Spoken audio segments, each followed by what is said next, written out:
الرحيم السلام عليكم ورحمة الله وبركاته. وإذا سلامت أمان ولا الله صوماليات ميل بد كل جوتين دنيا دافعة وقتي وياهني وعناده أمني إيو أمان كنا ولا ميل بد كل جوتين ولكن حسن عبد الله أبو سلمان أو إذا لما رواد مرسدحات السلام عليكم ورحمة الله تعالى وبركاته. يعني والله اللي ألوح ربا إن كاد لعابة هذا البدن مليه وسوكو إن شاء الله تعالى هذا الكيجا waxaan rabaa inaan ka hadlo in yar oo kooban arrimaha siyaasadda waddanka Soomaaliya. maanta waddankeena Soomaaliya waa ogtihiin deganaansho siyaasadeed ayuu u baahan yahay maxaa yeelay wuxuu ku jira xilli kala guura oo doorasho ayuu ku jira maadaama xilli doorasho lagu jiro waa dareemi kartiin waana fahmi kartiin waqtiyada doorashada dhibaatadeeda ayaa badan wadamada dariska nala ah sida Itoobiya oo kalena waa u jeedin waxa ka socda dagaalo sokeeye marka sidaa daraadeed waxaa loo baahan yahay in anaga wada jir gacmaha isku qabsano oo aan isku duubsano oo aan adeecno madaxdeena sharafta leh walaalayaal waa u jeedin maanta waxyaabaha badan ee ku furan waddankeena Soomaaliya madaxdeena waxa ku furan waa u jeedin nimankii AMISOM lagu sheegay ama Afrikaanka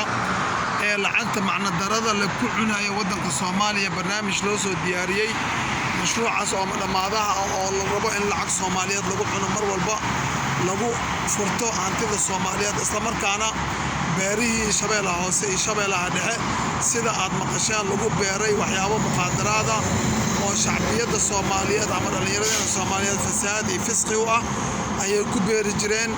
wax walba oo xun ayay sameyn jireen dadkeena ayay beeraha dhaxdood ku leen jireen waa ogtiin dadkeena iska marsiyaan gaariyada waaweyn oo ay wataan dadkeena iska jiirsiyaan waxaasoo dhan wax kula xisaabtamaya ama wax weydiinaya ama wax u raacanaya ma jirto sidaa daraadeed wixii loogu talagalay oo mandate-ka ay weysteen oo ay waddanka u yimaadeen waxaan ahayn ayay ka shaqaynayeen iyagoo macnaha macaash raadinayay iyagoo raadinayay waxay dhunjiyaan iyagoo raadinayay inay bahdilaan ummadda Soomaaliyeed iyagoo raadinayay in ay meeshooda xerooyinkooda waaga ugu bariyo qoraxdan ugu soo baxdo isbuucba isbuuc ku amaadaan bilba bil sanadba sanad sidaa daraadeed markay dowladdeena sharafta leh Allah cizeeyo Allah karaameeyo Allah insha Allah ta'ala wanaajiyo oo madaxda u yahay madaxweyne Maxamed Cabdullaahi Maxamed Farmaajo xafidahullah ta'ala iyo dhammaan golihiisa fulinta iyo baarlamaankeena sharafta leh ee golaha sharci dejinta waxaan aad iyo aad ugu mahadinaynaa guud ahaan ayagoo isku duwan dowladdeena iyo ciidamadeena iyo kulli go'aanka geesinimada leh ee qaateen sharafka badan ee dhaheen December 1 December ama December dhamaadkeeda laguma arki karo 31 December laguma arki karo waaxid askari ah oo AMISOM ka tirsan laguma arki karo oo Afrikaan ah waddanka Soomaaliya waa go'aankaas go'aan aad iyo aad aan u soo dhaweynayno oo aan u bogaadinayno oo aan u hambalyeynayno waa awal shay marka labaad walaalahayga qaaliga ee Soomaaliyeed waa ogtiin anaga waddankeena dhibaatooyin fara badan ayaa lagu hayaa xagardaamoyin fara badan ayaa lagu hayaa dad anaga naga mid ah oo naga tirsan oo waddanka nala leh oo nala dhiiga nala dhacaya ayaa macadaalika calooshooda shaqaystayaal ah oo aan rabin waddanka inuu helo xasilooni siyaasadeed inuu helo deganaansho siyaasadeed inuu helo deganaansho dhaqaale aan rabin oo inta uu adeegayo gumaysiga maanta waa maqlaysiin in nimankii Tigray ahaa oo gabalkoodii dhacay in maanta hoy ka dhigteen magaalada Garowe sida maqaalka nagu soo gaartay taasina waxay meel ka dhac iyo gaf weyn ku tahay sharafka iyo qiyamka iyo qiimaha Soomaalinimada marka taa waxa daliil ah in dad badan oo Soomaaliyeed oo wali u hamuun qaba maxay ahayd gumaystii Tigrayga in ay jiraan niman badan oo calooshooda shaqaystayaal ah oo dabadhilifi ah oo jaajuusi ah in ay wali u hamuun qabaan dhibkii lagu hayay baabi burburkii lagu hayo ummadda Soomaaliyeed ayay wali u hamuun qabaan oo rabaan in ay marlabaad soo noqdaan nimankii la oran jiray Tigray oo xukumi jiray waddanka Itoobiya ayay wali u hamuun qabaan sidaa daraadeed Soomaaliya waa dareemi kartiin Soomaali maanta way kala miirantay dadka waxay u kala baxeen qof waddanka u naxay Soomaaliya iyo qof aan u naxeenin qof muwaadin iyo qof calooshiisu shaqaysta ayaa loo kala baxay maxaa yeelay ummadda iyadoo la wada dhashay oo isku jinsi leeyahay isku wadan leeyahay ayaa haddana la kala qaybsan yahay maxaa yeelay ansaar markuu Madiino u yimid rasuulka calayhi salaatu wasalaam ansaar nimankii loo bixiyay ayay ka soo dhaxbaxeen nimankii munaafiqiinta ah oo diinta islaamka lidka ku ah oo ilaahay subxaanahu wa tacaala suurado iyo aayado uu ka soo dejiyey sidaa daraaddeedna la yidhi cadaabka kan ugu kulul ayay leeyihiin maxaa yeelay waa niman kuu dhogor eg kuu af eg kuu dhaqan eg kula tukanaya kula soomaya kula salaadaya maca daalika haddana qalbiga kala jira gaalada iyo dadka xunoo cadowga ah laakiin humaagta iyo shakliga iyo korna ka ah dad islaama oo soomaaliya oo ku eg oo kula mid ah marka sidaa daraaddeed Tigray ma soo noqonayo insha allahu tacaala waxaan joognaa aakhir leel waa 9 saac habeenimo ama 3 habeenimo allah subxaanahu wa tacaala samaa dunya oo joogaa 20 milyan oo Soomaali mar walba ilaahay waxay ka baryaan inuusan dib u soo noqonin Tigray ma soo noqonayo insha allahu tacaala Tigray iyo Soomaali gunteed Soomaali gumeyskeedii iyo Soomaali bahdilkeedii dib dambe uma soo noqonayo dadkaas waa dadkii Soomaali qabkeedii jabiyay ee ka soo saaray bisada ilaahay subxaanahu wa tacaala ma soo celin doono mana soo noqonayo insha allahu tacaala biidni rabbi raxmaan maxaa yeelay anaga rabbi ayaan xuskanaynaa rabbi ayaan baryaynaa inaysan soo noqonin nimankii Tigray ahaa mana soo noqon doonaan iyo kuwii daba dhilifka ah ee munaafiqiinta ah ee iyaga u shaqaynayay ilaahay ma soo celina insha allahu tacaala maxaa yeelay Soomaalidaas oo odayaal leh oo hooyooyin leh oo dumar leh oo rag leh oo caruur leh oo gabdho leh oo wiilal leh oo dad xanuunsan leh oo culimo leh oo caamo leh oo maxas leh oo masaakiin leh ayaa duceysa oo dhibka loo soo wado ka duceysanaysa sidaa daraaddeed ma soo noqon doonaan tan kale khudbadii uu jeediyey walaalkeena madaxweynaha Somali State mudane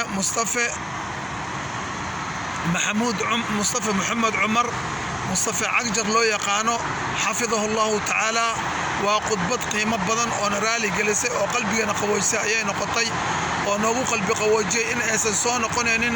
horarkii Tigrayga ahaa haddii ay soo noqdaan oo ay rabaan inay soo noqdaan lala dagaalami doono ayuu noo sheegay hiil iyo hoo ayaan kula garab taaganahay duco ayaan kula garab taaganahay wax walba wanaagsan ayaan kula garab taaganahay xaq ayaan kula garab taaganahay insha allahu tacaala ma soo noqon doonaan lagama rabo caalamka lagama rabo Afrika lagama rabo geeska Afrika lagama rabo Ethiopia Tigray maxaa yeelay sanka laga qabsaday ayaa la yiri ayagoo awoodii wadanka haysta oo ciidamadii haysta oo talisyada haysta oo dhaqaalihii haysta ayaa mudaaharaad kaliya lagu riday marka maxaa u maleynaysaa maanta Ethiopia wada hubeysan Soomaalidii oo hubeysan ummadda dhan oo wada baraarugsan khiyaanadoodii oo la fahmay gumeysigoodii oo la fahmay isticmaalkoodii oo la fahmay dadka sida u gumeeyay waa ninka markuu gun yahay inuu ku gumeeyo rabaa marka waa ayaga gun aha oo wayaale aha oo injirle aha oo qurun aha marka waxay rabeen inay Soomaali iyo ummadaha kale oo dhan oo geeska Afrikana in ay gumeeyaan maxaa yeelay horaa loo yiri beer kurti ka galay iyo boon dhugoobay labadaba tabar looma helo beer kurti ka galay waxa la beerta markuu kurtaha geedka kurtaha ah cooska kurtaha hadduu soo galo faa'iido ma la beertaasi iyo boon dhugoobay waxa loo jeedaa nin hadduu hakranaa jiray oo daciifsanaa jiray oo cuqdadeysnaa jiray oo isaga fursad ku helo lama celin karo wuxuu rabaa inuu adiga ku gumeeyo oo ku baabi'iyo oo ku hakrado oo ku bahdilo marka sidaa daraaddeed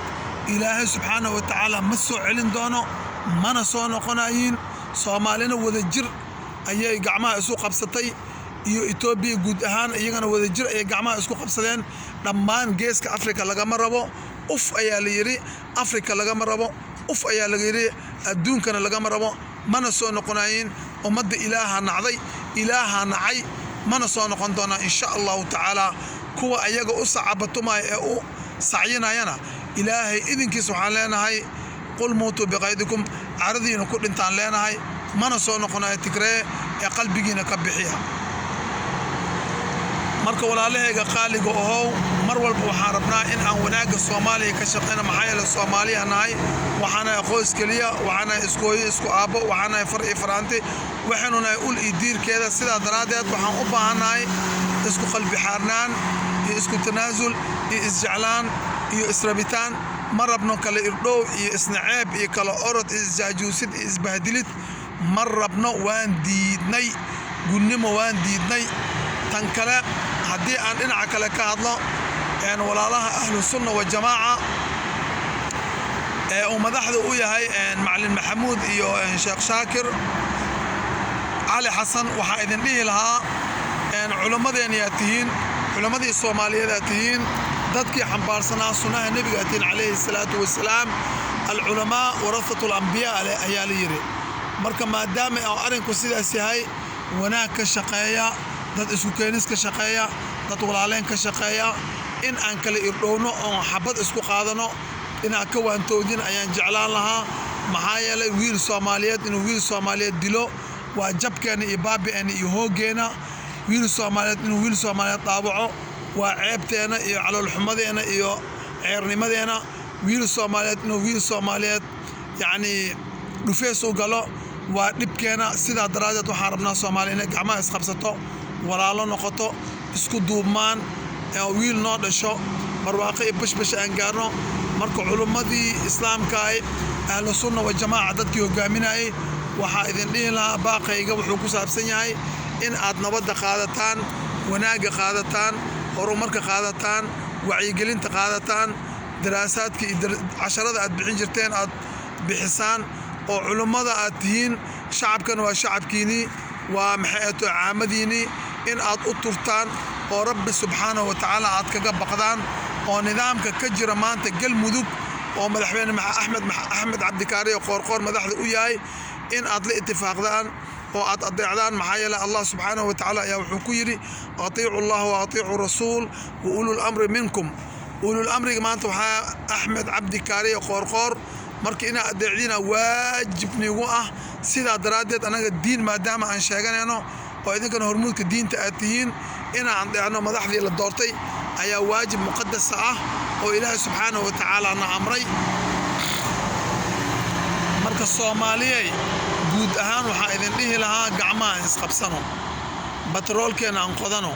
بيرهن أنفلانو معدنتين أن لا صوبحنو كلون كان أن صوبحسنو بدن إبرجن عركن عن وذ إلى سنو ما أنت صومالي كلا جو فائدنا معها وأتصدق سنة أيدنا عتاجنت هاي قبل هذا بقوي وإليه وحربنا اعتراف إيو إن أنجوني سجتنا صومالي أنت هذا كلا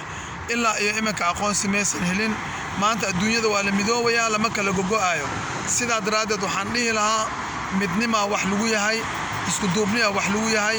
wada jira wax lagu yahay gacmo isqabsiga wax lagu yahay iskaashiga wax lagu yahay inta soo dhan aan sameeyno wanaaga maxaa yeelay tacaawunu cala albirri wattaqwa ayu Allah subhanahu wa ta'ala yiri aan isku kaalmeeyno birriga iyo cabsida Allah subhanahu wa ta'ala wala tacaawunu cala al-ithmi wal udwana yiri hana isku kaalmeeyno xumaanta iyo cadaawanimada marka cadaawanimo yaanan isku kaalmeenin oo waxaan anaga lagu dhax beerayo oo isku dirka ah oo kala irdheenta ah oo qoriga dabka la iska dhiibayo aan ka waantoono maanta waxaa maqaan lagu ah 6 diyaaradood in la soo geliyo wadanka Soomaaliya xaaladooda waxaan u deenaynaa iyo barnaamijkooda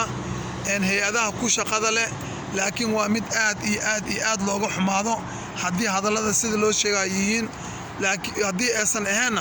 ilaaha horta xaqiiqda garanaya iyo dadkii keenay iyo asbaabta ay u keeneen iyaga garanaya marka rabbi subhanahu wa ta'ala waxaan ka baryaynaa guud ahaan wadankeena inuu noo islaaxiyo maxaa yeelay anaga laa hawla lana walaa quwwata lana illa billahi al-ali al-azim awood ma lihin aan wax iskaga celino siyaasad ma lihin oo aan wax ku kala maareeno illa ilaahi subhanahu wa ta'ala ay u sugnaatay intaas oo dhan marka haddaan Soomaalinahay rabbi subhanahu wa ta'ala waxaan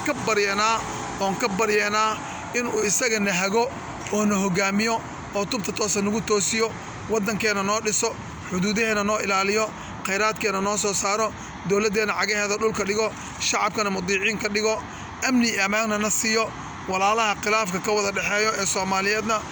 bogooda burcad isku mariyo miiska wada hadallada la iskugu yimaado la wada heshiiyo la iscafiyo hore loo socdo ayaa insha Allah ta'ala ilaahay subhanahu wa ta'ala ka baryeena mar labaad iyo mar saddexaadba ولكن حسن عبد الله أبو سلمان وإذن له سمدي أبو يسنجي ومجوران قفل بو أبو جاجا سمت من أحسن السماء سي معناها أذيك السماء واحد من أحسن سي أبوه دعاء يا أمان مرة بقبل جيس أبو تقطع ماله بيدخل جوكتن الدنيا دافع وقت وياهني وعناده عدة مالين وتعمالين من أحسن عدة هبين وتعمالين من أحسن السلام عليكم ورحمة الله تعالى وبركاته.